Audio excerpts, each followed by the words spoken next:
안녕하세요, 여러분. 오늘도 저번 시간에 이어서 우리 수와 방정식에 대한 부분을 조금 더 복습을 하도록 하겠습니다. 자, 오늘 배울 부분에서 첫 번째로 나오는 이야기는 다항식에 대한 정의예요. 그죠? 자, 다항식이라는 것이 어떤 건지 우리 다시 한번 이야기를 한번 해보고 가도록 합시다.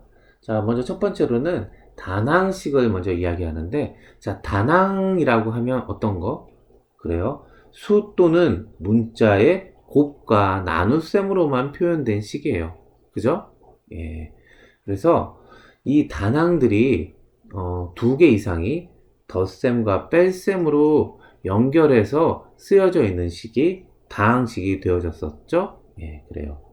자, 우리가 이런 식에서 또 식의 차수에 대한 이야기를 할 때가 있는데, 어떤 특정 문자, 시간에 x도 있고 y도 있고 뭐 여러 가지가 있을 수 있을 텐데, 그 중에서 특정 문자, 예를 들어 x에 대하여 그 식을 들여다봤을 때 x에 대하여 가장 높은 차수가 만약에 2차나 혹은 3차, 3차라면 x의 가장 높은 차수가 3차라면 우리는 그 식을 3차, x에 대한 3차 식이다 라고 이야기한다는 거죠. 자, 우리가 그래서 이제 이런 용어들을 우리가 같이 정의를 했고, 또 하나 다항식은 항상 우리가 내림차순이 되든 올림차순이 되든 어찌됐든 보기 편하게 잘 정리하고 문제를 풀도록 해야 된다는 내용이 적혀져 있습니다. 자, 우리가 정의를 하면 또 뭘 하죠? 예, 똑같죠. 성질을 배우죠. 수의 세계에서 써먹기 위해서 우리가 성질을 배워요. 성질의 이 연산 법칙을 한번 보니까, 먼저 다항식의 성질도 우리 수에서 봤듯이 똑같이 덧셈, 뺄셈, 곱셈, 나눗셈에 대한 일반적인 사용이 똑같다라는 거죠. 자, 우리가 그렇게 사용했었죠. 자, 그리고 또 하나, 괄호를 사용할 때 어떻게 해요? 숫자하고 똑같아요. 괄호 앞에 보가 마이너스이면 괄호 안에 보를 바꾸어서 계산한다는 거죠. 또 하나, 자, 우리가 성질을 배울 때 또 이 사칙 연산만이 아니라 누구요? 교환, 결합, 분배가 성립하는지를 확인한다고 그랬죠? 예, 이 부분도 수와 동일하게 똑같이 사용되어진다라는 걸 보고 있어요. 자, 여기까지는 우리가 이제 다 잘 원활히 사용했었던 거고, 자, 다음 나오는 내용은 우리 지수 법칙에 대해서 나와 있네요. 자, 지수 법칙에 대한 것도 다른 이야기는 아니고 사칙 연산과 교환, 결합, 분배가 어떻게 되어지는지에 대한 이야기를 우리가 확인하겠죠? 그래야지 수의 세계에서 써먹을 테니까요. 자, 예를 들어서 말이에요. A의 M승, 자, 이런 것도 우리가 똑같은데, 말로 읽어보면 우리가 이 내용이 이해가 되어지는 거예요. 그렇게 해서 우리가, 이해해서 받아들여져야지 우리가 이게 기억에 남는 거지, 아니면 금방금방 까먹게 되죠. 자, 한번 읽어볼까요? 자, A의 M승 곱하기 A의 N승은 A의 M 더하기 N승이다 라는 말이에요. 자, 이걸 다르게 한번 읽어볼게요. A를 N번 곱해요. 거기다가 A를 또 N번 곱해요. 그 말은 뭐예요? A를 N 플러스 N번 곱한다라는 말인 거죠. 예, 이게 지금 좌변과 우변을 풀어서 말로 표현한 거예요. 우리가 이렇게 말로 풀어서 이해해서 받아들여져야지 외워질 거예요. 자, 두 번째 식 봅시다. 자, 이 두 번째 식도 역시 동일하게 한번 읽어볼까요? A가 N번 곱한 게 있어요. A를 N번 곱했어요. 그 덩어리를 N번 곱했다고요. 그럼 A는 총 몇 번 곱해져요? M 곱하기 N번 곱해지겠죠. 그죠? 자, 우리가 말로 풀어서 얘기를 한다면 이 부분이 이해가 돼요. 자, 다음 줄. 자, A와 B를 곱한 것을 N번 곱했다는 말은 어때요? A와 B를 곱한 덩어리를 N번을 곱했어요. 그 말은 A도 N번 곱한 거고 B도 N번 곱했다는 이야기죠. 자, 다음 나눗셈. A분의 B인 거를 N번 곱했다는 말은 어때요? 예, A분의 B인 게 N번 곱해져 있잖아요. 그러니까 A도 몇 번? 분모는 A도 N번이 곱해지고 B도 N번이 곱해지겠죠. 자, 다 당연한 이야기라는 거예요. 자, 그 다음에 나오는 부분은, 이렇게 나눗셈을 표현하는 방식인데, 자, 우리가 나눗셈을 표현하는 방식에서 이제 어떻게 해요? 자, 이렇게 표현하는 방식을 이제 배운다라는 거죠. 자, 우리가 아까 덧셈에서 봤듯이, 그죠? 지수의 덧셈에서 봤듯이, a를 n번 곱하고 a를 n번 곱하니까 a를 n 플러스 n번 곱했다라는 거죠. 자, 똑같이 a를 n번 곱한 녀석이 있는데 그 녀석을 a를 n번 곱한 녀석으로 나누어 준단 말이에요. 그럼 어때요? 분자에는 m개와 분모에는 n개에 대해서 약분하겠죠. 그러니까 전체적으로는 어때요? a를 n 빼기 n번 곱한 거와 같겠구나 라고 되어져 있는 거예요. 만약에 여기서 m과 n이 같다 하면, 그렇죠, 특별한 상황으로 그 값은 아예 1이 되겠죠. 다 약분돼 버리니까. 자, 만약에 분모가 더 많은 차수로 되어져 있다면 그러면 어때요? 예, 분자의 걸 다 약분하고 분모만 남겠죠. 그래서 이렇게 되어진다는 거죠. 그러니까 이것도 어려운 이야기가 아니라 그냥 읽어보면 되는 이야기인 거죠. 자, 그래서 우리가 이런 부분들에 대한 것까지 이제 이야기를 해서 식에 대한 부분을 이야기했어요. 자, 이제 우리가 배울 부분이 곱셈 공식, 인수분해 이런 부분들을 이제 배울 건데, 자, 이 부분은 다른 게 아니라 우리가 문제를 잘 풀기 위한 도구예요. 그러니까 이 부분은 우리가 여러분들이 좀 연습장에 좀 써보기도 하고 그리고 직접 풀어보기도 하고 하면서 이 부분은 잘 암기하기를 바래요. 그래야지 앞으로 우리가 나오는 모든 문제들을 원활히 풀 수 있을 거예요. 자, 우리가 곱셈 공식과 곱셈 공식의 변형을 먼저 배우는데 이 부분은 어디에서 주로 쓰이는 거니? 자, 우리가 수학 문제를 보면 거의 한 70%는 이런 문제 아닌가요? 무엇무엇일 때 무엇무엇을 구하여라 라는 문제라고요. 자, 여기에서 무엇무엇일 때 무엇무엇을 구하여라 라는 말을 생각해 보면 어때요? 자, 무엇무엇일 때는 뭐예요? 알려준 거죠. 우리한테 알려준 거예요. 보여준 거예요. 값이 뭔지 알려준 거가 앞에 오겠죠. 자, 무엇무엇일 때, 그럼 그 뒤에 나오는 무엇무엇을 구하여라는 말은 어때요? 내가 알고 있는 무엇무엇일 때인 녀석으로 내가 모르고 있는 구해야 될 녀석을 표현을 한다면 그러면 그 문제는 풀 수 있게 되는 거예요. 자, 근데 그 표현할 때 어떻게 표현하겠어요? 그러니까 무엇무엇일 때인 녀석도 조금은 복잡하게 써져 있을 거라고요. 그리고 내가 구해야 될 무엇을 구하여라 하는 녀석도 조금은 복잡하게 표현되어져 있을 거예요. 이 녀석들의 식들을 좀 간단하게 변형할 때 우리가 주로 곱셈 공식과 곱셈 공식의 변형을 활용할 거예요. 그러니까 식을 바꾼다고요. 내가 알아볼 수 있는 식으로. 그러한 녀석으로 주로 사용될 거니까 우리가 잘 공부를 해보도록 합시다. 지금 쌤이 얘기한 것처럼 우리가 그냥 공부하는 게 아니라 이걸 통해서 내가 뭘 할 거지를 생각하면서 공부를 해야지. 그래야지 우리한테 남을 거예요. 자, 우리 봅시다. 첫 번째 나와 있는 건 어떻죠? 완전 제곱식꼴로 되어져 있는 식의 전개를 배운 거예요. 자, 그러니 어때요? a 플러스 b의 전체의 제곱은 한 녀석의 제곱과 또 다른 b의 녀석 제곱과 두 녀석을 서로 끼리끼리 곱한 녀석에 곱이 들어가는구나 라는 것을 우리가 알 수 있죠. 그죠? 예, 그래서 우리가 곱셈 공식도 동일해요. 이렇게 말로 풀어서 우리가 이야기를 해야지 공부가 되어질 거예요. 자, 말로 풀어서 이야기하면서 손으로 연습장에 쓰면서 이 부분을 다시 한번 잘 한번 외워보시도록 하길 바래요. 자, 우리 a-b의 전체 제곱도 어때요? 각각의 제곱, a의 제곱과 각각의 제곱, b의 제곱이 있고요. 그 다음에 a와 b를 서로 크로스로 곱해지고 부호가 마이너스인 녀석이 있는 거죠. 그죠? 우리가 식이 그렇게 전개가 되어질 거예요. 자, 두 번째 합차라고 하는 녀석인데 이 녀석은 어때요? 위에서 1번에서 크로스가 되어지는 이 두 녀석들이 결론적으로는 어때요? 사라진다는 거죠. 지금 보면은 각각 a와 a의 제곱이 있고 b와 마이너스 b의 제곱이 마이너스 b의 제곱이 있고요.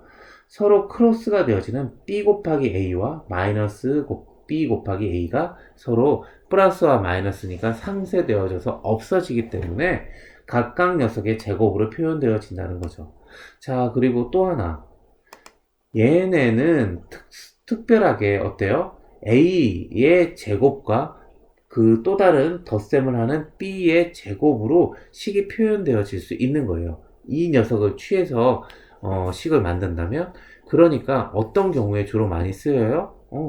우리가 분모를 유리화하거나 분모를 실수화하거나, 그죠?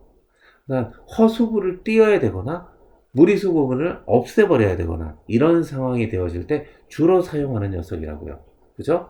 그래서 우리가 분모, 분모에 이 합인 녀석이라면 차를 곱해줘서, 그쵸? 무리수를 없애거나 하는 방법으로 우리가 사용했었죠? 자, 우리 3번 일반적인 식의 2차 식의 전개 과정을 보고 있어요. 그죠? 이것도 역시 동일하게 읽어보면서 한번 써보도록 하세요. 자, 4번. 4번이 좀 더 일반적인 거네요. 그죠? 앞에 개수 A와 여기 개수 C까지 붙었으니까요. 그래서 일반적으로 이렇게 되어지는 거죠. 자, 우리 인수분해에서도 이 똑같은 과정을 이제 반대 방향으로 한번 보게 될 거예요. 자, 5번은 3개의 식으로 구성되어져 있는 녀석이 구성된 걸 보는데, 이것도 인수분해에서 얘기를 합시다. 자, 그래서 뭐 여기서 별다른 건 아니고요. 자, 여기서 조금 본다면, 우리가 8번, 그죠? 8번씩 많이 쓰죠. 그죠? 주로 우리 인수분해에서 보듯이 A의 3승 더하기 B의 3승이 어떻게 되어지죠? A 더하기 B 곱하기 A의 제곱 빼기 AB 플러스 B의 제곱 형태로 되어지는 걸 많이 보잖아요. 이거 많이 써요. 자, 그리고 자, 이것도 어때요? 이 식도 많이 좀 쓰죠. 사실 많이 써요. 자, 어떤 식으로 많이 쓰여지죠? 예를 들어 이 식에서 A 플러스 B 플러스 C가 제로라면 어때요? 좌변이 몽창 제로가 되어지겠죠? 그 말은 어떻게 돼요? A 3승 플러스 B의 3승 플러스 C의 3승 빼기 3A, B, C. 즉 우변도 제로라는 얘기죠. 그러니 우리가 그거로부터 뭘 얘기할 수 있을까요? 그거로부터 우리가 얘기할 수 있는 거는 A의 3승, B의 3승, C의 3승이 3A, B, C와 같다라는 거죠. 그죠?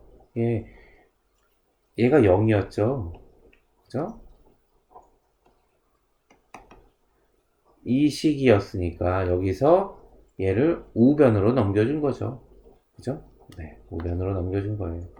그래서 A 3승 플러스 B의 3승 플러스 C의 3승이 3ABC와 같구나 라고 이야기할 수 있죠. 그러니까 이런 문제는 대부분 어떤 데에서 나올까요? 예를 들어 이런 식이죠. 자, A 플러스 B 플러스 C가 0이라고 한다. 그리고 A, B, C를 곱한 값은 7이라고 한다. 그럴 때 A의 3승, B의 3승, C의 3승의 값은 무엇이냐? 이렇게 물어볼 때 우리가 이 곱셈 공식을 이용하여 식을 변형해서 문제를 풀면 쉽다. 그 얘기를 하고 있는 거예요. 자, 그 다음 10번도 뭐 역시 잘 나오는 거니까 한번 또 잘 보도록 하고요. 자, 우리 곱셈 공식의 변형 그래서 좀 나와 있는데, 자, 이거는 그거죠. 한번 봅시다. 첫 번째 나와 있는 말은 지금 이 말이에요. 요거 식이 조금 잘못 써져 있네요. 자, 어디를 바꿔주는 게 좋을까요? 여기를 좀 바꿔줘야겠네요. 네. 이게 A 빼기 B의 제곱일 테고요. 이게 플러스 4겠네요. 자, 식이 좀 잘못되어져 있었네요. 자, 한번 봅시다. 자, 이 말이에요. A 플러스 B의 전체의 제곱은 우리 위에서 곱셈 공식에서 봤듯이 A의 제곱 더하기 2AB 플러스 B의 제곱이었다고요. 자, 그런데 얘가 지금 왜 이걸 써놨을까요? 지금 이 말인 거예요. 내가 A 플러스 B가 누군지는 몰라요. 값이 누군지 몰라요. 모르는데 내가 구해야 될 녀석은 A 플러스 B를 구해야 되는 거예요. 근데 내가 누구를 알고 있어요? A 빼기 B와 A, B는 알려줬다는 거예요. 예를 들어 3이고 얘는 2라고 알려준 거예요. 그럴 때 내가 a 플러스 b의 값을 구해야 된다면 이 곱셈 공식의 변형을 통해서 어때요? 내가 구해야 될 a 플러스 b의 제곱은 어떻게 표현돼요? a 빼기 b의 제곱 더하기 4ab를 한 것과 동일하구나. 내가 알고 있는 애로 표현하면 이렇게 되는구나 라는 거예요. 그러니 여기다 이걸 값을 넣어주면 9 더하기 8, 17이구나. a 플러스 b의 제곱이. 그러니 a 플러스 b는 플러스 마이너스 루트 17이구나 라고 알 수 있다는 거죠. 그죠? 즉 내가 알고 있는 애를 방금처럼 무엇 1대 무엇을 구하라 라는 문제에서 식의 변형을 위해서 우리가 곱셈 공식 변형을 배운다. 예, 지금 그 이야기를 하고 있죠. 자, 2번 a의 3승 더하기 b의 3승이 자 이렇게 식이 변형되어진다는 거죠. 자, 이것도 똑같은 말인 거죠. 즉 내가 구하고 싶은 건 누구예요? a의 3승 플러스 b의 3승이 누군지 구하고 싶어요. 그런데 내가 알고 있는 건 뭐예요? a 플러스 b의 값은 알고 있고 a 곱하기 b의 값도 알고 있어요. 그렇다면 이 변형을 통해서 우리가 구할 수 있을 거다라는 거예요. 자, 이 곱셈 공식의 변형이 다 어디서 온 거죠? 곱셈 공식에서 온 거죠? 그러니까 우리가 곱셈 공식만 정확히 잘 알고 있으면 되는 부분들이에요. 여기 곱셈 공식의 변형이라고 따로 써놓은 거는 이렇게 활용한다는 거를 알려주는 거일 뿐이고요. 자, 이것도 똑같은 얘기일 테고 3번씩도 역시 같은 얘기죠. a제곱 플러스 b제곱 플러스 c제곱을 내가 구하고 싶은데 누구만 알고 있다? a 플러스 b 플러스 c만 알고 있고 ab 더하기 bc 더하기 ca만 알고 있을 땐 3번을 통해서 구할 거다. 이렇게 활용할 거다. 라는 이야기인 거예요. 자, 4번은 어때요? 자, a의 제곱 플러스 b의 제곱 플러스 c의 제곱 빼기 ab 빼기 bc 빼기 ca라는 애가 있는데 얘가 지금 어때요? 우변처럼 변형이 되어질 수 있다는 거예요. 자, 이거 어떻게 변형된 거죠? 좌변에 있는 식에 그죠? 모두 다 2를 곱해준 거예요. 자, 그러면 식이 어떻게 되나요? 자, 이렇게 곱해준 거예요. 자, 식이 똑같이 되기 위해서 2분의 1을 끄집어내면 2a의 제곱, 2b의 제곱, 2c의 제곱, 빼기 2ab, 빼기 2bc, 빼기 2ca. 자, 이렇게 바꿔준 거예요. 즉, 얘가 마이너스 ab로 밖에 안 되는데, 얘를 마이너스 2ab로 2배를 해주기 위해서 2분의 1을 빼준 거예요. 그러니 어떻게 돼요? 우리가 이런 완전 제곱식 꼴이 되어지는, 이 크로스 되어지는 플러스 2ab 혹은 마이너스 2ab 하는 애로 표현이 되어진 거잖아요. 그러니까 이제 어때요? 여기서 a 하나 끄집어내고, 여기서 b 하나 끄집어내고, 얘와 묶어내면 a 빼기 b의 제곱이 완성되고요. 자, 여기서 나머지 a 하나 끄집어내고, 여기에서 c 하나 끄집어내면 누구? 또 얘와 결합을 하면 a 빼기 c의 제곱이 되어질 거예요. 나머지 b 여기 하나 남았던 애 끄집어내고 c 하나 남았던 애 끄집어내고 얘하고 결합을 하면 b 빼기 c의 제곱이 되어질 거고 이거를 다 더해서 쓴 거 앞에 2분의 1이 붙은 게 나와 있는 이 4번식이 되어진다는 거죠. 즉 얘는 또 어떤 식으로 활용이 되어지겠어요? 만약에 이 식은 우변이 제로가 되어질 수 있는 유일한 방법은 뭐죠? 그쵸. 어떤 수의 제곱 더하기 어떤 수의 제곱 더하기 어떤 수의 제곱이 제로가 되어질 수 있는 방법은 딱 하나밖에 없어요. 누구? a 빼기 b가 제로여야 되고 b 빼기 c가 제로여야 되고 c 빼기 a가 제로여야 돼요. 제곱인 각각의 녀석들이 제로가 되어져야만 제로가 되어질 거예요. 왜요? 얘네들은 전부 양수니까. 양수로 전체를 다 제로를 만들 수 없잖아요. 양수, 그러니까 0보다 크거나 같잖아요. 0보다 크거나 같은 애로 제로를 만들 수 있는 유일한 방법은 전부 0인 것밖에 없는 거죠. 즉 A와 B가 같아야 된다는 얘기고 B와 C가 같아야 된다는 얘기고 C와 A가 같다는 얘기예요. 즉 이 우변이 0이라는 얘기는 A와 B와 C가 모두가 같다라는 얘기죠. 그죠? 그럴 때 우리가 뭐 이런 식으로 얘기를 하겠죠. 자, A와 B와 C가 모두 같다. A는 B, B는 C 이렇게 모두 같다. 자, 그럴 때 A의 제곱 더하기 B의 제곱 플러스 C의 제곱은 어떻게 표현되겠어요? 걔가 바로 이거의 좌변도 역시 0이니까 a의 제곱 플러스 b의 제곱 빼기 c의 제곱은 ab, bc, ca와 같게 되겠죠. 자, 이걸 이용해서 문제를 풀 거란 이야기예요. 자, 5번, 아까 전에 우리 5번은 저 위에서 9번 설명할 때 한번 했었던 것 같네요. 그렇게 해서 우리가 똑같이 풀 수 있을 거예요. 여하튼 우리가 이 곱셈 공식 변형이 됐든 곱셈 공식이 됐든 얘네도 어때요?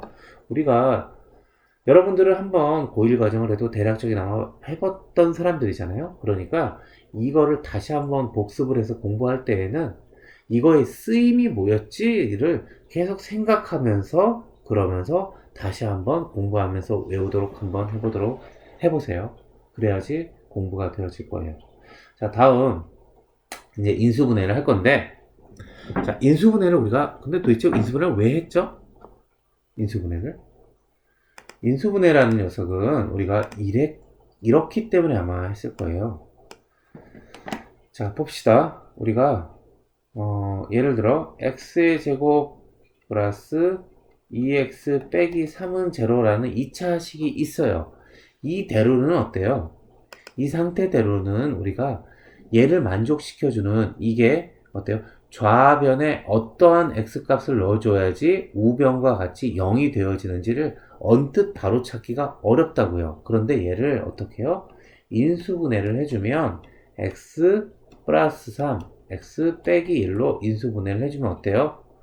얘 곱하기 얘가 제로라는 얘기잖아요. 그 말은 x 더하기 3이 제로 이거나 x 빼기 1이 제로라면 이 식이 제로일 거예요. 즉 어때요? 내가 언뜻 바로 딱 그 식을 만족해주는 x를 찾기 어려웠는데 인수분해를 하고 나니까 바로 이걸 만족시켜주는 애가 금방 알게 된 거죠. x는 마이너스 3, x는 1. 즉 얘를 0으로 만들고 얘를 0으로 만들어주는 애라면 이 식을 0으로 만들어주겠구나 라고 금방 방정식을 풀 수 있게 된다는 거죠. 즉 인수분해는 우리가 방정식을 풀 수 있게 해주는 애로 사용되어질 거예요. 자, 인수분해 한번 공부해 봅시다. 하나의 다항식을 주어진 범위에 그러니까 실수계수면 실수계수 혹은 유리수계수면 유리수계수 혹은 정수계수면 정수계수로 주어진 범위 안에서 더 이상 쪼개어지지 않는 가장 작은 단위인 2개 이상의 다항식으로 이루어진 인수들의 곱을 표현하는 거예요. 자, 우리가 인수분해라는 말을 우리가 그래서 배우는데 우리가 예전에 숫자에서는 어땠죠? 소인수분해라는 말을 배웠었어요. 소인수분해는 또 어떤 거였죠? 자연수를 더 이상 쪼개어지지 않는 가장 작은 단위인 2개 이상의 소수 어떤 애들? 2, 3, 5, 7, 11 뭐 이런 애들 걔네들은 다 어때요? 소수라는 애들은 자기 자신과 1 이외에는 약수를 안 갖고 있어요. 그러니까 더 이상 약수가 나타나도록 쪼갤 수 없다라는 거예요. 그런 애들의 곱으로 표현해 주는 게 소인수 분해였던 거예요. 즉 다시 말하면 숫자에서 우리가 그 구성 요소를 잘 들여다볼 수 있게 쪼개어 놓은 게 소인수 분해였다면 식에서 그 구성 요소를 잘 들여다볼 수 있게 잘게 쪼개 놓은 게 인수분해라는 거죠. 그러니까 우리가 예전에 배웠던 숫자에 대한 게 소인수분해, 식에 대한 게 인수분해, 그렇게 또 생각해 줄 수 있을 거예요. 자, 인수분해의 목적, 여기 나와 있네요. 주어진 방정식을 만족시키는 x를 구할 수 있게 해준다는 거예요. 인수분해를 한다면. 자, 인수분해 방법, 우리가 여러 가지들이 있는데, 첫 번째로는 이거예요. 인수분해 공식이에요. 이 인수분해 공식은 어때요? 그래요. 잘 알아두셔야 돼요. 그리고 공부를 해놓으시고 외우실 수 있어야 돼요. 인수분해 공식. 그래야지 써먹겠죠. 자, 그리고 우리가 이 인수분해 공식을 아는 것만이 아니라 또 몇 가지들이 있을 텐데, 만약에 변수가 x로 2차식인 경우에는 어때요? 우리가 알고 있는 방정식을 풀 때 사용하는 근해 공식 있죠? 근해 공식을 이용해서 우리가 구해낼 수 있을 거예요. 어떤 2차식이 예를 들어 ax제곱 플러스 bx 플러스 c는 제로라는 식이라면 그죠? 이거의 근을 알파와 베타를 근해 공식으로 구해낸 후 그 알파와 베타로 이 식을 인수분해식으로 쓸 수도 있다라는 거죠. 그러니까 인수분해가 목적이라면 사실은 이 근을 구하는 게 목적인데 지금 반대로 얘기한 거예요. 인수분해 자체가 목적이라면 이 방식으로도 인수분해를 할 수 있을 거다라고 쓴 거죠. 또 하나 아래에 있는 인수분해 공식을 주로 이용하겠죠. 그 다음 우리가 문제를 풀 때 치환을 이용하기도 해요. 치환이라는 거는 우리가 항상 어떨 때 써먹는 거 아니? 이 식이 치환으로 바꿔주면 전체적으로 좀 간단하게 보여지는 경우에요. 뭐 예를 들어서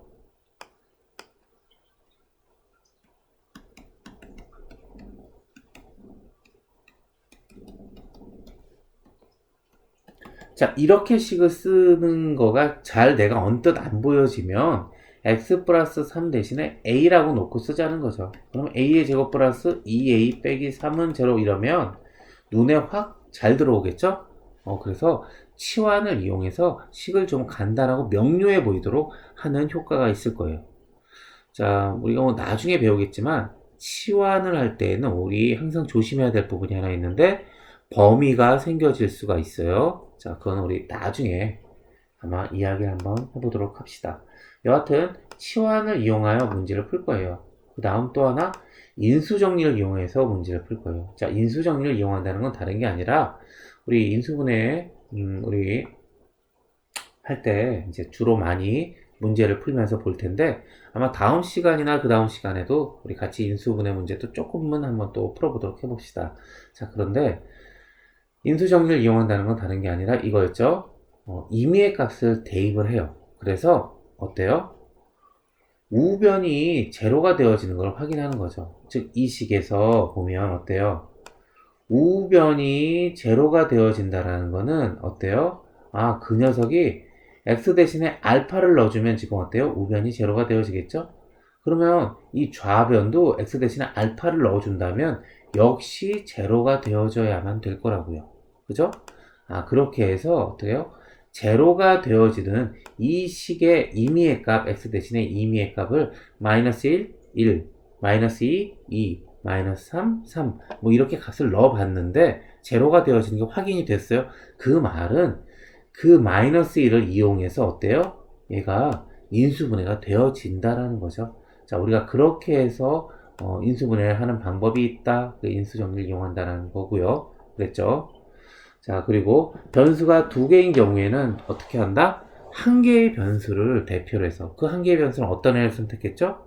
차수가 이왕이면 작은 애를 선택을 했죠. 그래야지 어때요? 인수분해 해야 될 대상이 조금은 간단해지겠죠? 차수가 작을수록 식이 간단하니까요. 이왕이면 2차식을 푸는 것보단 1차식을 푸는 게 쉽잖아요. 그 말인 거죠. 즉 변수가 두 개인 경우에는 한 개의 변수로 내림차수를 정리한 후 상수항부터 인수분해하여 전체를 인수분해하는 식으로 인수분해를 할 거예요. 자, 우리가 이거는 뭐 우리 어제부터 저번부터 계속 이야기했던 그 내용들인데 새로운 식, 특히 수학에서 공식이라는 것을 배울 때는 그것을 한번 써보고 손으로 써보고 그 의미에 대한 생각과 도대체 이 공식을 어디다 쓰는 것인가를 생각하면서 그 식을 입으로 읽어보는 것이 중요하다는 거예요. 그래야 그 의미를 이해하게 되고 이해함으로 암기가 되어져서 잊어버리지 않게 돼요. 우리가 외국어 공부하는 거와 똑같은 방식으로 공부를 해야 된다는 거예요. 자, 우리 인수분해 식들이 쭉 나와 있는데 뭐 별다른 것들은 아니고요. 우리 이미 여러분들이 이거는 잘 하고 있을 거라고 생각하고 넘어가도록 할게요. 자, 이거 아까 곱셈 공식의 반대니까 또. 자, 그런데 이 부분 할 때 우리 같이 공부하면서 여러분들은 연습장 꺼내놓고 한 번씩들을 쭉 쓰면서 생각하면서 한 번씩 써보셔야 돼요. 그래야지 공부가 되니까요. 이미 잘 알고 있다고 하더라도. 자, 그런데 여기 생각 넓히기 있네요. 자, 생각 넓히기에서 우리가 보니까 자, x의 3승 빼기 1과 x의 4승 빼기 1 이렇게 쭉 써져 있는데 우리 이 내용 한번 보도록 한번 해봅시다. 자, 이 내용에 대한 우리 확장이에요. A 3승 빼기 B의 3승이 A 플러스 B와 A의 제곱 더하기 AB 플러스 B의 제곱으로 표현되어지는데, 이것도 좀 잘못 썼네요. 네. 오타가 맞네요. 자, 지금 바꾸고요. 자, 즉, 우리가 이거는 알고 있다고요. x 3승 빼기 1이 어떻게 인수분해돼요? x 빼기 1과 x의 제곱 플러스 x 더하기 1로 인수분해 되어지는 건 우리 이미 인수분해 공식에 나와 있어서 알고 있어요. 자, 그런데 우리 만약에 x 4승 빼기 1은 어떻게 인수분해 되어질까요? 자, 이거 우리 어떻게 할까요? 인수정리 사용해서요. x에다 1 넣어보면 어때요? 좌변 0 되죠? 그 말은 얘가 x 빼기 1로 인수분해 되어진다는 거예요. 자, 여기 누가 올까요? x 3승 와야겠죠. 그래야지 x 4승 되니까. 다음 여기 x 3승항 좌변에 없어요. 그러니 여기 마이너스 x 3승이 오니까 얘가 누가 와요? 플러스 x 제곱이 와서 플러스 x 3승이 되어져서 없어져 줘야지 좌변하고 똑같이 x 3승이 없는 꼴이 되어질 거예요. 자, 우리가 이렇게 생각해 보니까 뒤에 누가 와요? 또 x가 오고 마지막 항은 누구? 1이 오게 되어질 거예요. 똑같은 방식으로 x 5승 빼기 1을 해도 x 빼기 1, x의 4승, x의 3승, x의 2승, x의 1승, 1 이렇게 되어진다는 거죠. 즉 어때요? x가 n차항, 임의의 n차항까지 표현을 한다고 하더라도 x 빼기 1을 하나의 식으로 갖고 여기는 얘보다 차수 하나 작겠죠? n 빼기 1, x의 n 빼기 2, x의 n 빼기 3. 자, 이렇게 가면서 마지막엔 x의 제곱, x 더하기 1 이렇게 되어지더라 라는 이야기를 지금 여기서 해주고 있어요. 자, 이거는 우리 일반적으로 이제 여기까지 확장해서 우리가 생각을 하자라고 지금 나타난 거예요. 자, 이 부분은 우리 잘 알아두도록 합시다. 나중에 우리가 수열이라는 부분을 배우게 되는데 그때 이 부분을 가지고 우리가 이야기를 좀 공부를 하는 부분들도 있을 거예요. 그러니까 우리 이 부분까지 좀 잘 알고 있도록 합시다. 알았죠? 자, 이 부분도 일반적인 인수분해 공식에 추가해서 공부를 이해를 하도록 좀 하도록 한번 해보세요. 자, 나머지 것들은 이제 있었던 내용들이니까 앞에서 곱셈 공식에서 설명했던 내용들이니까 넘어가도록 하고요. 자, 이제 다항식의 나눗셈이 나왔네요. 자, 다항식의 나눗셈인데 이것도 우리 똑같은 이야기인데 숫자로 놓고 한번 이야기를 한번 해봅시다. 우리 만약에 자, 73이라는 애가 있어요. 73은 8로 나누면 어떻죠? 9로 나누면 9로 나눈다 그러면 9, 8에 72죠. 그 다음에 더하기 1로 되어지겠죠. 즉 73이라는 애를 9와 8의 곱과 더하기 1로 다른 식으로 변형한 거예요. 이거와 동일하게 A라는 식을 B와 Q의 곱과 나머지로 표현할 수 있다는 거죠. 그죠? 우리가 이거 다시 쓰면 어때요? 73을 9로 나누어 준다면 그 몫이 8이고 나머지는 1이 되어진다는 거죠. 그죠? 이것도 똑같아요. A라는 식을 B로 나눠준다면 몫이 Q고 나머지가 R이 되어지는 거죠. 즉 숫자와 식을 같이 놓고 한번 생각을 하면서 보면 돼요. 자, 그런데 여하튼 수를 나눗셈 하듯이 똑같이 다항식도 역시 나눗셈을 할 텐데 자, 우리가 다른 게 아니라 이렇게 식으로 변형해서 표현을 하면 우리가 이제 어때요? 문제를 풀 준비가 되어지는 거예요. 자, 우리 봅시다.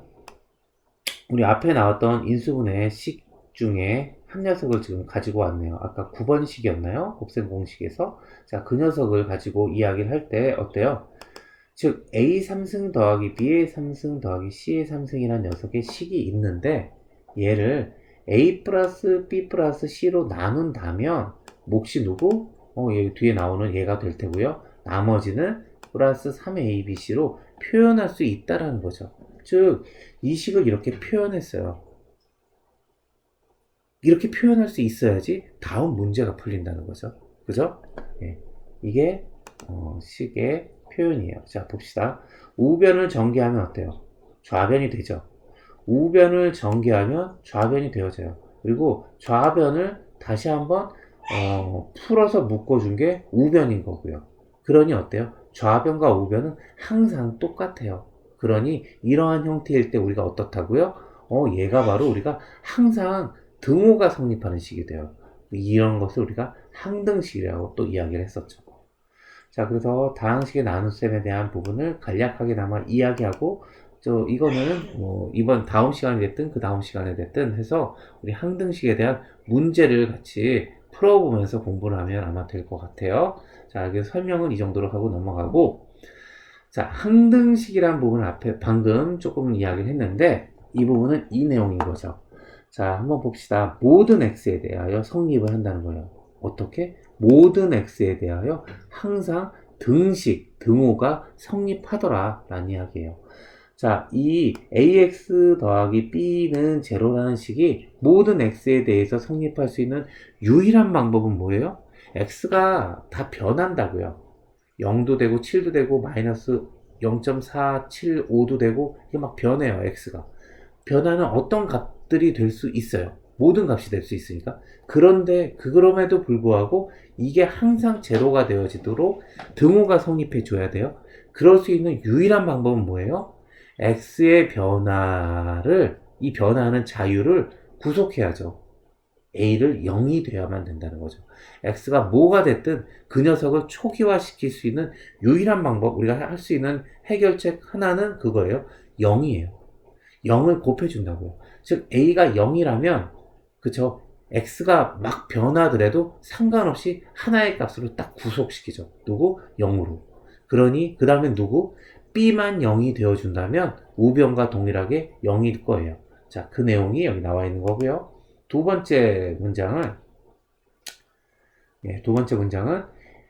자, 이 말은 어때요? 그쵸? 우변에 있는 거를 좌변으로 보내서 다시 쓰면 위에 있는 첫 번째 문장과 똑같은 문장이 되어지는 거죠. 이렇게 a 빼기 a 다시의 x 더하기 b 빼기 b 다시는 제로. 아까 첫 번째 문장하고 똑같죠? 예. 그래서 얘가 제로가 되어진다는 말은 a와 a 다시가 같고 b와 b 다시가 같다라는 말이죠. 그렇죠? 자, 우리 세 번째 것도 똑같아요. 자, 2차 식이라고 그래서 다를 거 없어요. 지금 얘도 어때요? 모든 x에 대해서 이 식이 성립할 수 있는 모든 x에 대해서. 원래 2차 식이라면 어때요? 두 개의 x에 대해서만 이 식이 성립해야 되겠죠. 근데 두 개가 아니래요. 3개, 4개, 5개 아주 많은 숫자에 대해서 x에 대해서 이 식이 항상 성립을 해준대요. 그래서 항등식이라고요. 그렇다면 a가 제로고 b가 제로고 c가 제로인 방법이 유일하다, 그 이야기를 한 거죠. 자, 이제 그 밖에 여러 가지로 이제 나와 있는 부분이 있는데, 이 부분은 지금 이거예요. 자, 조건이 조금 바뀌었어요. A와 B와 C와 D가 유리수라면, 그러면 어때요? 이게 성립할 수 있는 유일한 방법도 역시 어때요? B와 D가 같고, A와 C가 같고, 위에 생각했던 것과 똑같은 방식으로 생각할 수 있을 거라는 거죠. 자, 한 단계 더 나가서 이번에 A와 B와 C와 D가 실수라면, 어때요? A 플러스 BI는 C 플러스 DI. 이 식이 항등식으로 성립할 수 있는 유일한 방법은 A와 C가 같고 B와 D가 같더라. 얘도 똑같죠? 좌변에, 우변에 있는 걸 다 좌변을 넘겨서 다시 써주면 이렇게 써지는 거니까요. 그죠? 이 식이 성립할 수 있는 유일한 방법은 어떻죠? i라는 애로 구속되어져 있으니까 이 i라는 애를 없애줘야만 0이 되어질 거 아니에요? 그러니 b와 d가 같고 a와 c가 같은 방법으로 문제가 해석이 되어질 거라는 거예요. 자, 이제 용어를 다시 한번 정의해 봅시다. 항등식이란 항상 등식이 성립하는 식이다. 자, 이제 이거를 방금 전까지는 우리는 A는 B, Q 더하기 R 이렇게 그냥 간단하게 썼지만 얘네가 각각이 어떤 거예요? 각각이 X에 대한 식, A도 X에 대한 식, Q도 X에 대한 식, r도 x에 대한 식 이렇게 표현이 되어질 거예요. 주로 우리가 미지수 x에 대한 식을 표현하니까 이렇게 표현을 한다면 자, 여기서 우리가 다루는 대부분의 문제는 미지수 x를 결정하는 것이니 x의 다항식 fx를 생각해보면 fx는 좌변에 있는 fx는 우변처럼 변형 가능하다라는 이야기예요. 이럴 때 fx와 이 좌변과 우변은 항상 성립하는 식이 되어지고 모든 x에 대해서 성립할 테고 이거는 항등식이 되어진다는 거죠. 그죠? 자, 이거를 다시 한번 읽어볼게요. 다항식 fx를 ax로 나누면 몫이 qx고 나머지는 rx다. 지금 그렇다는 거예요. 그러니 이거는 항등식이라는 거고요. 그죠?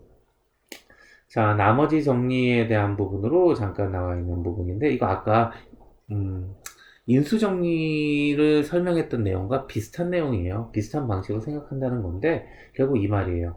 자, 예를 들어서 쓴 거예요. fx라는 애를 x 빼기 3으로 나누었더니, 몫이 qx고 나머지는 r이에요.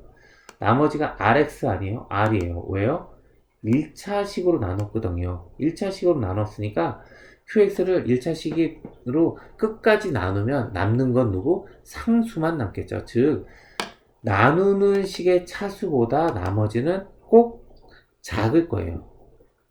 그쵸? 1차식으로 나눴으면 상수일 테고, 2차식으로 나눴으면 1차식이거나 상수일 거고, 3차식으로 나눴으면 2차식이거나 1차식이거나 상수일 거예요.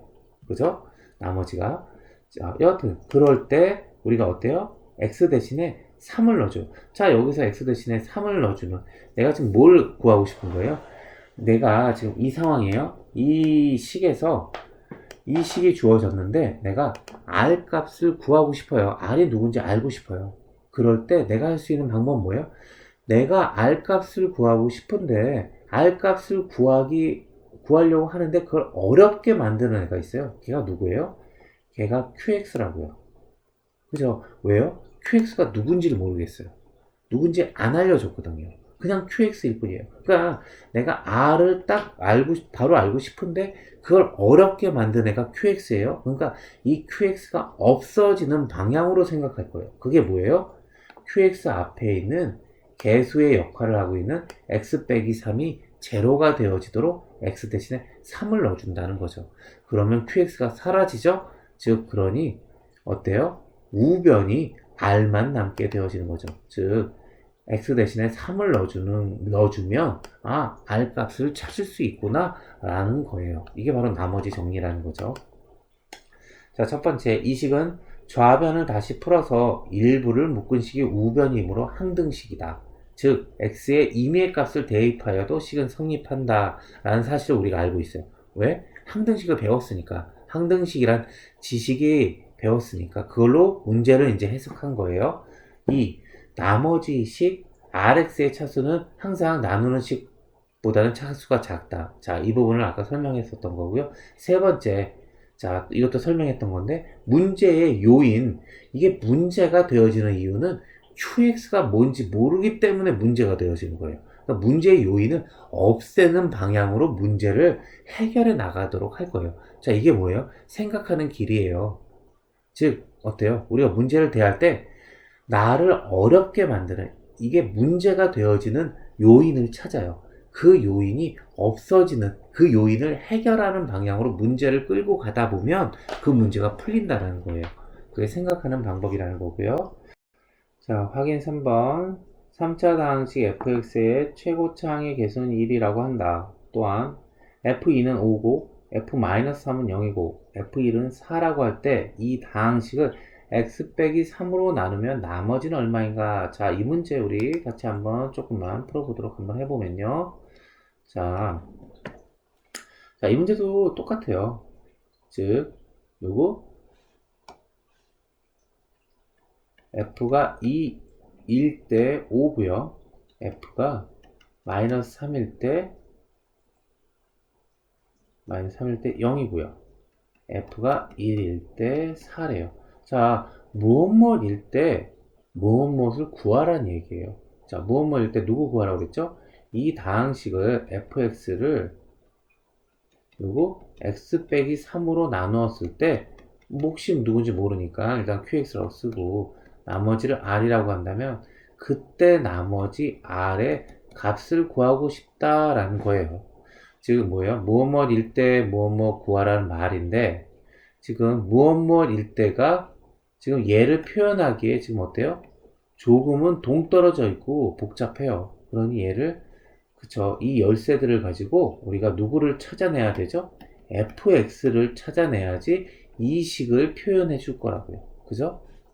그래서 이 식으로부터 우리가 fx를 결정할 거예요. 한번 써봅시다. 자, 한번 봅시다. 자, 여기서 우리 두 번째 거, 이제 fx를 표현하려고 하니까 두 번째 걸 보니까 어때요? 예, x 대신에 마이너스 3을 넣어준다면 우변이 0이 된다는 거죠. 그러니까 이미 0이 된다는 말은 뭐예요? 나누어 떨어진다는 거죠. 그러니까 즉 x 플러스 3으로 나누면 나누어 떨어진다. 나머지가 없다. 이게 지금 인수정리에서 우리 배웠던 내용하고 똑같은 내용이죠. 자, 그리고 얘는 누구요? 3차 항이래요. 3차 다항식이고 최고차 항의 개수는 1이래요. 그러니 여기 개수는 1일 테고 그럼 여기 누가 온다는 거죠? x제곱이 온다는 걸 테고요. 자, 그리고 식이 이제 꾸며질 거예요. 그런데 뒤에 오는 애는 어때요? 아직은 몰라요. 그러니까 그냥 ax 더하기 b라고 써줄 수밖에 없죠. 자, 이렇게 미지수 가져와서 식을 어떻게 했어요? 식을 표현한 거예요. 자, 이거를 할 수 있어야지 문제를 풀 수 있다는 거죠. fx를 이제 표현한 거예요. 자, 이게 시작이 될 거고요. 자, 우리가 그래서 a와 b가 아직 모르니까 이거를 어때요? 알고 있는 애로 표현해서 얘를 알고 있게 된 상태로 이제 집어넣어 줄 거예요. 자, 그러니 어때요? 나머지 첫 번째와 세 번째 열쇠로 이 부분을 열어보도록 합시다. 자, 첫 번째 열쇠를 집어넣으니까 어때요? F2는 5죠? X 대신에 2를 넣어주면 2 더하기 3이 될 테고요. 여기는 어때요? 4 더하기 2A 더하기 B 이렇게 되어질 거예요. 자, 양변에서 5, 이거 2 더하기 3은 5니까 약분하면 1은 4 더하기 2A 더하기 B 될 테고요. 이 말은 어때요? 아, 2A 더하기 B는 마이너스 3이구나. 라는 첫 번째 식이 하나 나오죠. 자, 두 번째. 여기 세 번째 열쇠인 거예요. F 대신에 1을 넣어주면, 그러면 얘는 4가 되어진다는 거고요. 여기다 누구? 1이 들어가겠죠. 그러면 1 더하기 3은 4 더하기 1 더하기 3은 1 더하기 a 더하기 b 이렇게 되어질 거예요. x 대신에 1을 넣어줬으니까 자, 이거 1 더하기 3도 4니까 이거 약분 되어질 테고요. 이 말은 1은 1 더하기 a 더하기 b 즉 a 더하기 b가 0이다 라는 식이 두 번째로 나오게 되죠. 자, 미지수 두 개고요. 식 두 개예요. 그러니까 이거 어때요? 풀리는 문제죠? 예, 그러면 풀려요. 윗변에서 아랫변을 빼주면 2a 빼기 a는 a, b 빼기 b는 0, 우변은 마이너스 3 빼기 0은 마이너스 4. 즉 뭐예요? a가 마이너스 3이에요. 그럼 b는 뭐라는 거예요? 3이라는 거죠. 즉 fx가 어떻게 돼요? fx는 x 더하기 3, x의 제곱 빼기 3x 더하기 3으로 간단히 되어진다는 거죠. 이제 무엇 일대에 우리가 알려준 애가 간단히 되어졌어요. 자, 얘로부터 내가 구하고 싶은 거가 뭐예요? 결론적으로 내가 구하고 싶은 건 fx를요 x 빼기 3으로 나눴을 때 몫이 누군지는 모르겠어요. 그런데 얘가 나머지 r 값을 구하고 싶은 거예요. 자, 이걸 구하려면 내가 어떻게 해요? 내가 이거를 여기서 r을 알고 싶은데 얘를 알고자 하는데 어렵게 만드는 애는 누군지 모르고 있는 얘예요. 그러니까 QX를 없애는 방향으로 문제를 풀어야 되니까 어때요? X에다가 3을 넣어주겠죠. 즉 F3은 3 빼기 3으로 얘가 제로가 되어지니까 여기 QX가 다 날라가죠. 다 제로가 되어져요. R일 거라고요.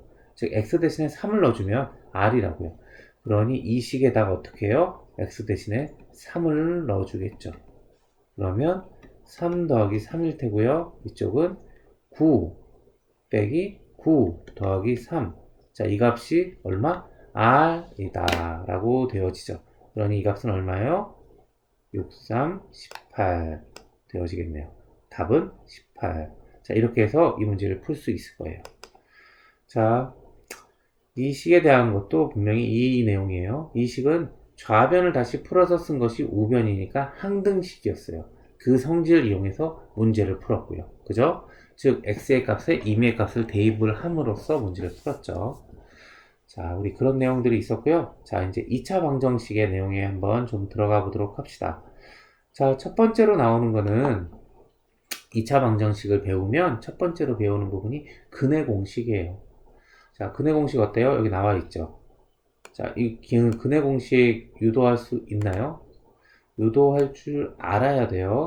자, 우리 근의 공식 한번 써보도록 해봅시다. 자, 근의 공식 한번 써보면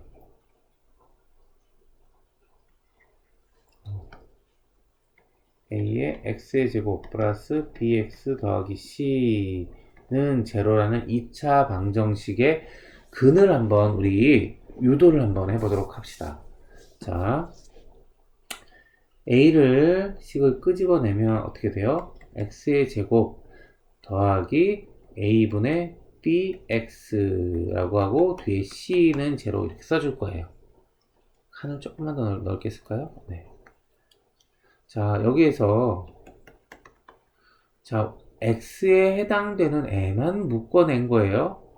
그래야지 여기를 x를 간단하게 모으려고요. 지금 x가 흩어져 있잖아요. x 제곱과 x로 흩어져 있으니까 얘를 하나로 묶어줘야지 우리가 x를 구하기 쉬울 거라고요. 그래서 이렇게 묶어준 거예요. 자, 이렇게 묶어줬어요. 자, 그런데 얘가 지금 요 안에 있는 녀석이 완전 제곱식꼴로 x에 대한, 그러니까 x가 지금 흩어져 있으니까 제곱과 일치항으로 얘가 완전 제곱식꼴로 묶여지려면 얼마가 더 필요할까요? a분의 b의 반인 2a분의 b의 제곱이 필요하겠죠. 좀만 더 벌려서 쓸게요. 즉 얘는 어떻게 된다는 거예요? 요 밑줄 친 애는 이렇게 완전 제곱식꼴로 표현 가능하다는 거예요. 자, 여기다가 원래 위식과 아래식이 똑같아져야 되잖아요. 근데 임의의 식을 더해줬어요. 그러니 어때요? 똑같은 식을 빼주겠죠? 그죠? 자, 그러면 얘가 식이 어떻게 바뀌어요? 방금 봤다시피 얘가 어떻게 x 더하기 2a분의 b의 제곱으로 인수분해 되어지고요. 뒤에 얘는 이렇게 써질 거예요. 그죠? 자, 이런 상황에서 이 가로를 다시 한번 풀어주면 a의 x 더하기 2a분의 b의 제곱이고 a와 얘를 곱해주니까 마이너스 4a분의 b의 제곱 플러스 c 꼴 제로. 자, 식이 이렇게 되어질 거예요. 자, 다시 한번 그래서 이 식을 간추려서 써주면 x 2a 분의 b의 제곱 빼기, 자, 이거는 4a분의 b의 제곱 빼기 4ac 통분한 거죠? 자, 이렇게 되어질 거예요. 자, 이 상황에서 자, 얘를 우변으로 넘깁시다. 그러면 4a분의 b의 제곱 빼기 4ac 되어질 거예요. 자, 이제 a를 넘길 거예요. a 넘기고 나면 x 플러스 2a분의 b의 제곱은 4a의 제곱 b의 제곱 빼기 4ac 이렇게 되어지겠네요. 자, 여기까지 했어요. 근데 내가 지금 뭘 하고 있는 거죠? x가 누군지 찾고 싶은 거예요. 그러니 어떻게 할까요? 양변을 루트를 씌우겠죠. 양변을 제곱을 풀어준다고요. 그러면 어떻게 될까요? x 더하기 2a분의 b는 플러스 마이너스 루트 4a의 제곱분의 b의 제곱 빼기 4ac가 되어질 거고요. 얘는 어때요? 다시 플러스 마이너스는 얘는 그대로가 되어지고 루트가 밑에 분모는 4a의 제곱은 나올 수 있겠죠? 뭘로요? 2a로 나오지겠죠. 어차피 플러스 마이너스가 있으니까 얘도 루트가 바뀌어져서 나와도 똑같이 써주면 될 것 같네요. x 플러스 2a분의 b 이렇게 되어질 거고요. 자, 여기서 x만 남기고 좌변으로 보내버리는 거예요. 그러면 마이너스 2a분의 b 플러스 마이너스 루트 b의 제곱 빼기 4ac고 여기 2a 이렇게 되어지겠네요. 자, 2a로 통분하면요. 마이너스 b 플러스 마이너스 루트 b의 제곱 빼기 4ac 이렇게 되어지네요. 즉 어때요? x의 값을 구해낸 거예요. 자, 이렇게 해서 우리가 인수분해를 유도한 거죠. 자, 이렇게 해서 우리가 인수분해를 할 수 있다는 거예요. 자, 그렇게 인수분해를 하고 나면 얘가 알파와 베타 값이겠죠? 그 값으로 우리가 식을 이렇게 표현해서 쓸 수 있을 거예요. 자, 판별식은 근을 판별한다 라고 써져 있죠? 자, 판별이란 말이 뭐죠? 예, 판단하여 구별한다는 거예요. 자, 우리가 이걸 한번 보면은, 판별식을 지금 어떻게 써져 있죠? D는 B의 제곱 빼기 4AC로 어디? 예, 근의 공식의 루트 안에 써져 있는 값이에요. 자, 이 루트 안에 써져 있는 값 D를 놓고 우리가 본다면 D가 만약에 0보다 작다면 D가 0과 같다면 D가 0보다 크다면 이렇게 각각의 경우를 놓고 우리가 생각해 본다면 근의 모양을, 근의 형태를 우리가 판단할 수 있다라는 거죠.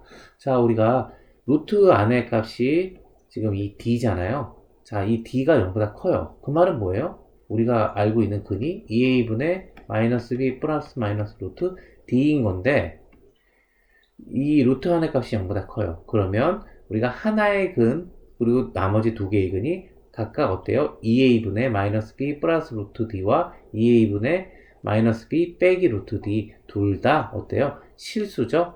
아, 그러니까 우리가 실근을 갖는구나 라고 알 수 있어요. 실수의 근을 갖는다. 자, 만약에 d가 제로예요.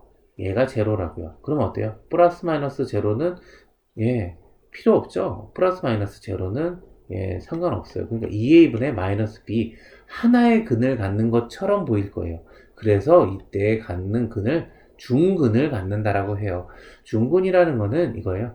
하나의 근 두 개가 겹쳐 있다. 겹쳐 있다라는 얘기예요. 그러니까 원래 2차라면 근을 몇 개 가져요? 두 개 갖는 게 정상이잖아요. 근데 두 개가 겹쳐 있는 꼴로 나타나져 보인다. 그게 2a분의 마이너스 b 하나의 근을 갖는다. 그걸 중근이다 라고 표현한다는 거죠. 자, 그리고 판별식이 이번엔 0보다 작아요. 그 말은 뭐예요? 루트 안의 값이 음수라는 거죠. 루트 안의 값이 음수면 뭐예요? 그게 허수죠. 그러니 하나, 두 개의 허근을 갖겠죠. 그러니까 이때를 허근을 갖는 경우다라고 지금 어때요? 아, 근의 형태를 구분 지을 수 있어요. 판별식 D를 조사하니까 판별식 D의 부호를 조사하고 D가 0인지를 조사하면 근이 실근인지 허근인지 중근인지 판별할 수 있구나 라는 것이 판별식인 거예요. 자, 여기 4분의 D 뭐 공식 써져 있는데 뭐 이거는 뭐 알아도 좋고요. 모르셔도 될 것 같고 어차피 판별하는 것은 똑같으니까 사실은 4로 먼저 나누어졌다는 것 뿐이에요. 근의 공식에서도 역시 우리 그렇죠? 근의 공식이 2a분의 한번 써보면 근의 공식으로 나오는 게 2a분의 마이너스 b 플러스 마이너스 루트 b의 제곱 빼기 4ac인데 우리가 이게 누구의 근이에요? ax의 제곱 플러스 bx 플러스 c는 제로라는 녀석의 근인데 혹시 b가 짝수로 표현되어지는 경우에는 2b-x 더하기 c는 제로로 b 값이 예를 들어 4라면 여기 b-는 누가 돼요? 2가 되어지겠죠? 짝수니까. 그럴 경우에 근의 공식을 좀 간단하게 어떻게? a분의 마이너스 b- 플러스 마이너스 루트 b- 빼기 ac로 쓸 수 있다라는 게 짝수 공식이에요. 그런데 이건 뭐 다른 얘기가 아니고요. 어차피 여기 얘가 짝수라면 2 끄집어낸 거죠. 그러니까 2만큼 b를 여기서 한번 바꿔 써보세요. b 대신에 2b-를 한번 넣어보세요. b 대신에 2b-를 넣어보면 어때요? 얘 2가 끄집어 나와서 약분해어지면 얘가 되어질 거예요. 그러니까 어떻다는 얘기예요? 짝수 공식을 쓰면 근을 구해서 미리 약분해서 구한다는 것 뿐이에요. 그러니 짝수 공식은 굳이 몰라도 원래 공식만 알고 있고 나온 값을 약분만 잘 해줄 수 있으면 그러면 굳이 두 개의 공식을 외울 필요는 없다라는 거죠. 자, 이 부분은 그렇게 알고 넘어가도록 하고요. 거기서 나온 판별식이 두 번째 짝수 공식에서 나온 판별식은 얘라는 건데 어차피 이거는 음수인지 양수인지 판단하는 거기 때문에 얘를 쓰나 똑같을 거예요. 별 상관은 없을 거예요. 자, 이제 근과 계수와의 관계를 배웁니다. 자, 근과 계수와의 관계는 지금 다른 얘기가 아니라 이거예요. 우리가 ax제곱 플러스 bx 플러스 c는 제로라는 방정식을 근을 알아요. 알파, 베타로. 이렇게 구했든 어떻게 됐든 근을 알아요. 인수분해를 했든. 그럴 경우에, 자, 여기 또, 예, a가 또 빠져있네요.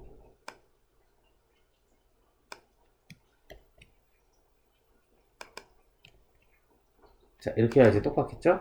자, 여하튼, 좌변에 있는 식이 이렇게 인수분해가 되어졌어요. 그러면 얘를 어때요? 다시 전개할 수 있겠죠?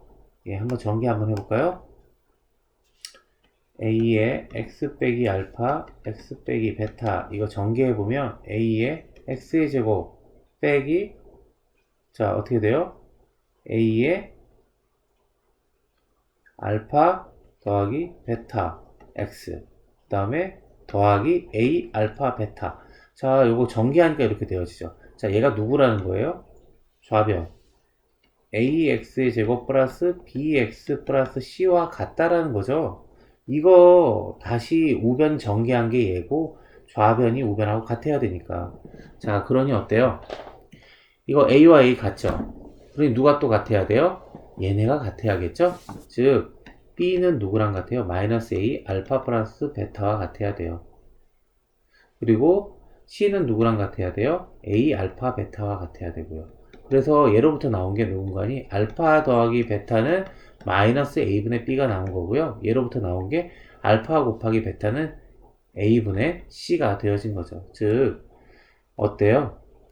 계수와 근과는 관계가 있다. 그래서 근과 계수와의 관계인 거죠. 그리고 그 근과 계수와의 관계를 지금 유도를 해본 거고 그거를 요약해서 써놓은 게 지금 이거예요. 자 그런데 한번 해봅시다. 근과 계수와의 관계는 지금 어때요? 결론적으로 얘기하면 방금 여기서 나온 것처럼 좌변을 전개 다시 해서 이렇게 간단하게 쓴 거예요. 그래서 근을 알면 계수를 알고 계수를 알면 근을 알 수 있다라는 건데 결론적으로 얘기하면 우리가 근의 공식도 쓸 줄 알고 하기 때문에 좀 복잡하지만 계산이 오래 걸리지만 그러니까 근과 계수와의 관계를 내가 지식으로 안 배웠어요. 그래서 알지 못해요. 그래도 문제는 풀 수 있다라는 거예요. 근데 근과 계수와의 관계를 알면 뭐가 도움이 될까요? 5분 걸려서 풀 문제를 1분이면 풀 수 있을 거라고요. 그러니까 조금 더 쉽고 조금 더 빨리 풀 수 있는데 도움을 주는 거예요.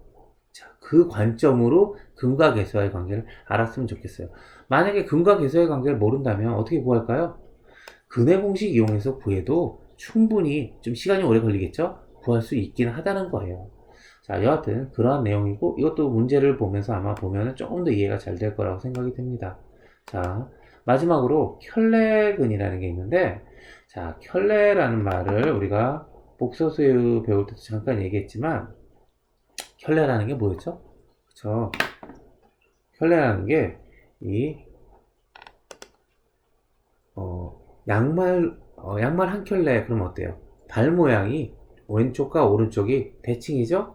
모양이 똑같은데 조금 달라요. 어디만큼? 부호만큼 여기 플러스가 들어갔고 여기 마이너스가 들어간 것만큼 달라요. 즉 여기서 P와 Q가 유리수인 상황에서 루트 M의 개수인 Q가 하나는 플러스 Q고 하나는 마이너스 Q라는 거죠. 요만큼 대칭적으로 다르다는 거죠. 그런 녀석을 켤레라고 얘기하는데 여기 지금 나오는 부분은 근 중에서 켤레근을 갖는다 라는 부분을 얘기한 거예요. 개수가 유리수라면요 지금 어때요? 우리가 근과 계수와의 관계에서 지금 봤다시피 알파 플러스 베타는 마이너스 a분의 b예요. 알파 베타는 a분의 c고요. 자, 여기 이 2차 방정식에 얘가 개수예요. 개수가 유리수예요. 그러면 이거 마이너스 a분의 b 어때요? 유리수겠죠? a분의 c 누구겠어요? 유리수겠죠. 자, 한근이 만약에 p 플러스 q 루트 m이에요. 알파가. 자, 그런데 베타하고 더해서 유리수래요. 그럼 베타는 누가 돼야 될까요? 루트 q 루트 m이 없어지는 녀석이야겠죠? 또 얘는 어때요? 알파가 얘인데 곱해서도 유리수가 돼야 돼요. 자, 더해서 유리수가 되고 곱해서도 유리수가 되어질 수 있는 베타는 그럼 누가 될 수 있겠어요? p 빼기 q 루트 m 밖에 없겠죠. 그죠? 그러니 얘가 유리수 개수라면 한근이 p 플러스 q 루트 m이라면 나머지 하나는 p 빼기 q 루트 m일 거다 라는 이야기예요. 자, 이제 한 단계 더 나가서 a와 b와 c가 이번엔 실수라면 한근 알파가 p 플러스 qi고 또 한근 베타는 그러면 누가 된다? p 빼기 qi가 되어질 거라는 거죠. 이번에도 똑같아요. 얘가 실수라고요. 얘가 실수요. 그렇다면 어때요? 우변이 실수인데 좌변이 실수가 되어지기 위해서는 얘가 i로 되어져 있을 때 그럴 때 어때요? 베타는 p 빼기 qi만 되어질 수 있을 거라는 거죠. 그러니까 어때요? 한 단계 더 확장해서 생각해도 똑같이 성립이 되어줘야 된다. 자, 우리 근과 계수와의 관계를 조금만 좀 확장해서 하나 생각해 보도록 합시다. 자, 우리 똑같이 생각해서 이번에는 3차식이에요. 3차식이고 개수가 최고차항의 개수가 a인 3차식이네요. 그리고 3개의 근을 가져요. 알파, 베타, 감마 3개의 근을 가져요. 자, 얘를 다시 쓴다면 얘가 아마 개수로 쓴다면 a, b, c, d 이렇게 쓸 거예요. 자, 이거 좌변 있죠? 좌변을 다시 한번 전개 한번 해봅시다. 그럼 어떻게 될까요? a예요. 여기는 어때요? x의 3승 빼기 알파 플러스 베타 감마 x의 제곱, 이쪽에는요 플러스 알파 베타 베타 감마 알파 감마 x 빼기 알파 베타 감마, 이렇게 전개가 되어질 거예요. 자, 이 식으로부터 우리가 알 수 있는 거 있나요? 예, 또 근과 계수와의 관계를 확장해서 생각할 수 있다고요.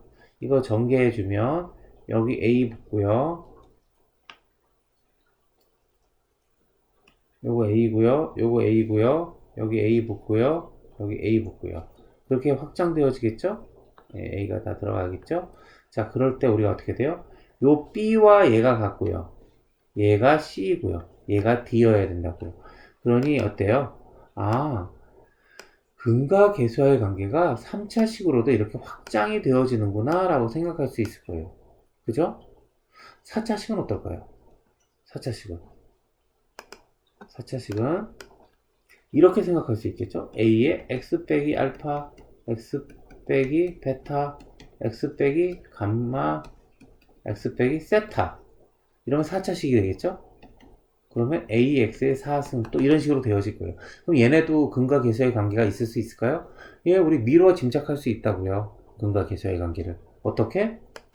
아, 세 근의 합은 첫 번째 계수와 계수인 a와 b에 그걸 나누어주고 마이너스를 곱해준 거와 같죠.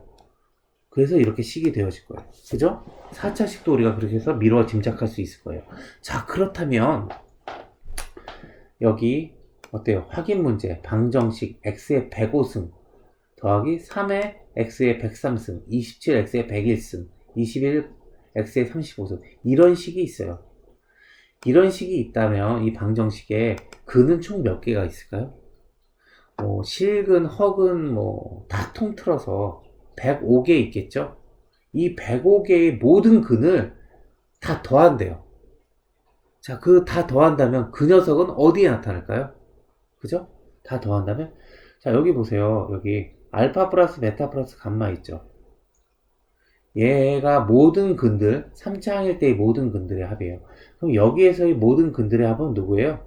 알파 플러스 베타 플러스 감마 땡땡땡땡땡 해서 이게 몇 개? 105개가 나올 거예요.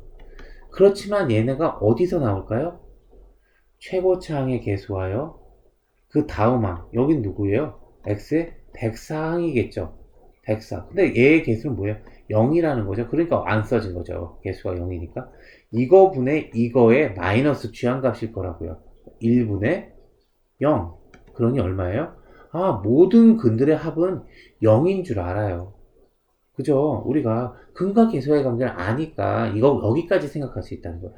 자, 모든 근의 곱은 어디 나타날까요? 모든 근들의 곱은. 그죠? 모든 근들의 곱은 최고차항의 개수와 상수항의 개수의 역수 관계에서 나타나요. 자, 그리고 또 어때요? 그리고 또, 자, 2차항일 때는 얘가 어땠죠? 플러스 a분의 c였죠? 그런데 3차항일 때는 어때요? 마이너스 a분의 d였죠. 왜 마이너스 a분의 d죠? 이렇기 때문에요. 마이너스 알파, 마이너스 베타, 마이너스 감마가 곱해져서 이 상수 d를 결정하는 거니까요. 어때요?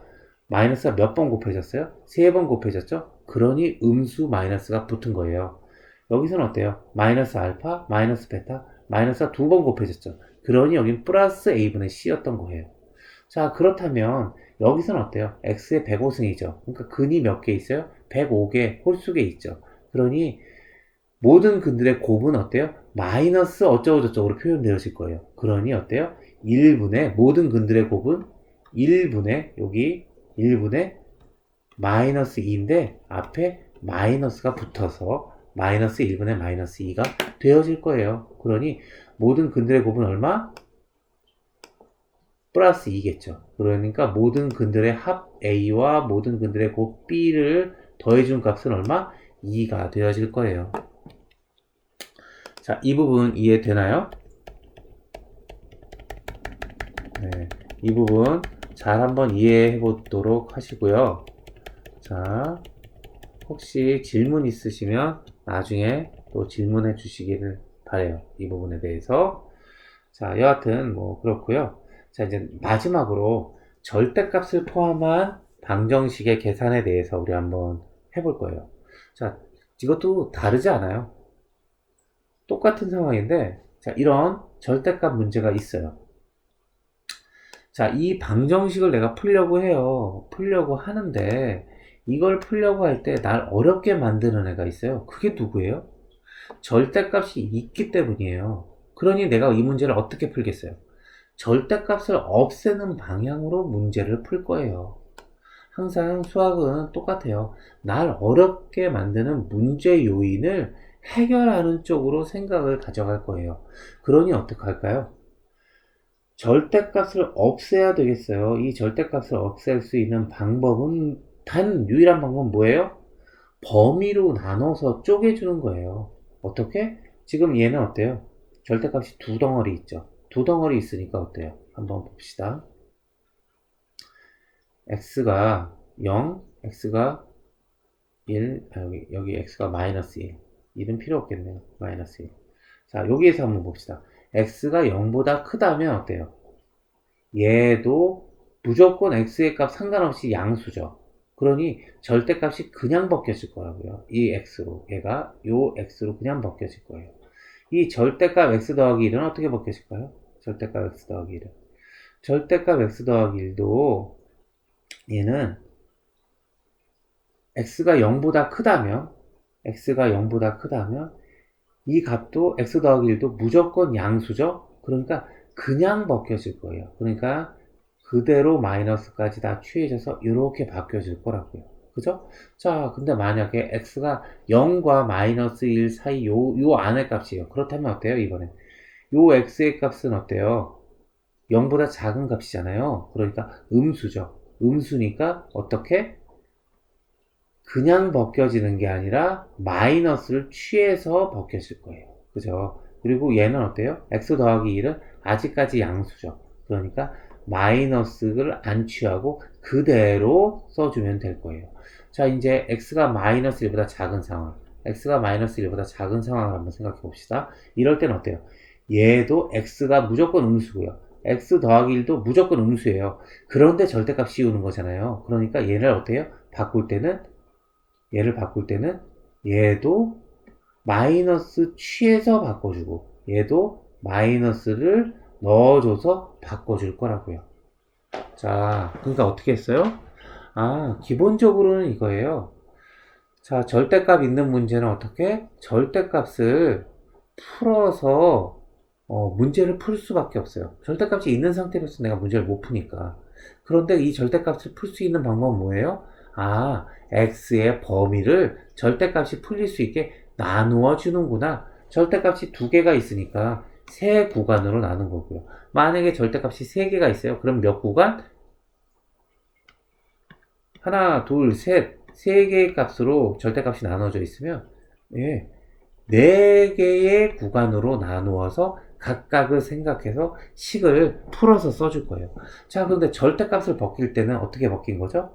절대값 마이너스 4를 우리는 어때요? 4라고 쓰죠. 그러니 절대값, 요게 x라면 얘가 x가 마이너스 4예요. 그러니 어떻게 써줘야 돼요? 마이너스 x라고 써줘야 된다는 거죠.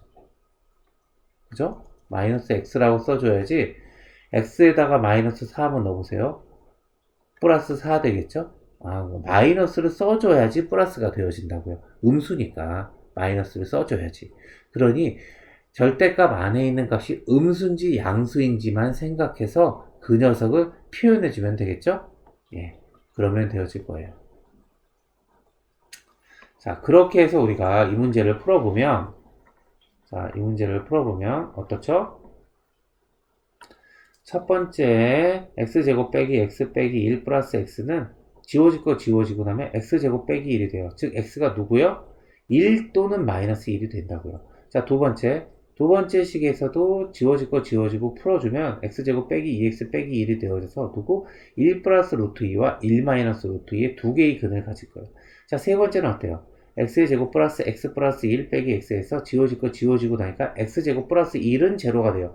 자, 이거 실수 x에서 제로 되어질 수 있는 방법 있나요? 없어요. 세 번째는 아예 없어요. 자, 그런데 우리가 범위를 나눴죠. 범위 안에 이 x가 만족하게 들어와 주는지를 확인해 봐야겠죠? 자, x는 어때요? 0보다 크다고 그랬죠? 얘는 0보다 커요? 작아요. 그러니까 얘는 안 돼요. 범위에 안 들어가요. 그러니 여기서 만족해 주어주는 애는 누구만? x가 1인 경우만 있겠죠. 자, 여기서는 어때요? x가 마이너스 1과 0 사이에요. 자, 1 플러스 루트 2는 요 범위에 안 들어가죠. 얘도 안 돼요. 근데 얘는 어때요? 1 빼기 루트 2는 요 범위 안에 들어가나요? 자, 루트 2라는 값이 얼마예요? 1.4 얼마 값이잖아요. 그러니까 1에서 얘를 빼주면 마이너스 0.4 얼마 값이니까 요 안에 들어가겠죠? 들어가요. 그러니까 여기서의 답은 1 빼기 루트 2일 거예요. 즉, 이 방정식을 만족시켜주는 x는 두 녀석이 있다. 누구? x는 1 또는 x는 1 빼기 루트 2다. 라고 문제를 풀 수 있다라는 거죠. 자, 그래서 우리가 절대값을 벗겨서 문제를 푸는 것까지를 같이 한번 확인해 봤어요. 자, 그래서 우리가 여기까지 이론의 설명이고, 우리 다음 한 2시간 정도 우리가 우리 공부했던 이 부분에 대한 것들을 같이 문제를 푸는 시간 한번 갖도록 해봅시다. 그러면 여기 내용이 조금 더 잘 이해가 되어질 거예요. 자, 그래서 쌤이 권하는 수업 방법으로는 자, 여기 내용을 쌤이 지금 이론을 설명했잖아요. 그러니까 앞으로 2시간 더 문제를 이 부분을 풀 거예요. 그 2시간 문제를 풀고 난 이후에 여기 들었던 이론 설명을 다시 한 번만 더 들어보세요. 그러면 훨씬 이해가 잘 될 거예요. 그러면 여러분들이 공부하는데 좋은 길잡이가 될 거기 때문에 그렇게 공부하기를 요청드려요. 자, 그래서 오늘 수업 여기까지 하고, 자, 여기까지 공부하느라고 수고하셨어요. 자, 오늘은 이만.